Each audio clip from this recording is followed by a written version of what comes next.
కుండరు. Okay repeat. వీరా ఎలా ఉంది? Hello darlings, welcome to my vlog. ఈ వ్లాగ్లో నేను నెల్లూరు కుండ రుచులు మా ఫ్రెండ్స్తో చేసిన ఫుల్ మస్తీ మీరు చూస్తారు. అయితే మేము సడన్గా ప్లాన్ చేసినాం డిన్నర్ చేద్దామని చెప్పి. సో మేము ఈ నెల్లూరు కుండ రుచులకు వెళ్ళాము. అయితే అక్కడ రాగి సంగటి, చేపల పులుసు, నాటుకోడి పులుసు ట్రై చేసాము.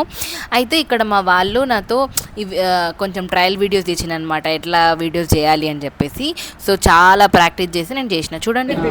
హలో గైస్, నేను నెల్లూరు కుండ రుచులకు వచ్చాను. నా చేతిలో వేడి వేడి నాటుకోడి పులుసు ఉంది. ఇది తిని నేను ఎలా ఉందో మీకు చెప్తాను. నాతో పాటు నా ఫ్రెండ్స్ కూడా వీడియోస్ తీశారు అండ్ రివ్యూస్ ఇచ్చారు. అది ఎలా ఉందో మీరే చూడండి. హాయ్ గైస్, ఈరోజు నెల్లూరు కుండ రుచులకు వచ్చాం. చూసారా నా చేతిలో ఏముందో? నాటుకోడి చికెన్ అదిరిపోయిన స్మెల్ అయితే. ఇప్పుడు దాన్ని టేస్ట్ చేసి మీకు ఎలా ఉందో చెప్తాను. నేను కూడా టేస్ట్ చేసి ఎట్లా ఉందో చెప్తా. రెడీగా ఉండండి.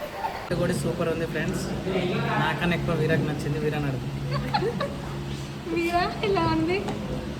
రాగి ముద్ద, నాటుకోడి ఇట్లా కలుపుకొని దీనికి ఆనియన్ యాడ్ చేసుకొని అంతే జంపర్ బంపర్. చేపల పులుసు సూపర్ ఉంది. అలా చాలా ఎంజాయ్ చేసి కొన్ని ఫొటోస్ దిగి కొంచెం వాళ్ళతో టైం పాస్ చేసి నా స్ట్రెస్ అంతా వెళ్ళిపోయినట్టు అనిపించింది. అలా వాళ్ళకి బాయ్ చెప్పేసి మెట్రో ఎక్కేసి ఇంటికి వచ్చేసి పడుకున్నాను. Thanks for watching. నచ్చితే సబ్స్క్రైబ్ చేయండి.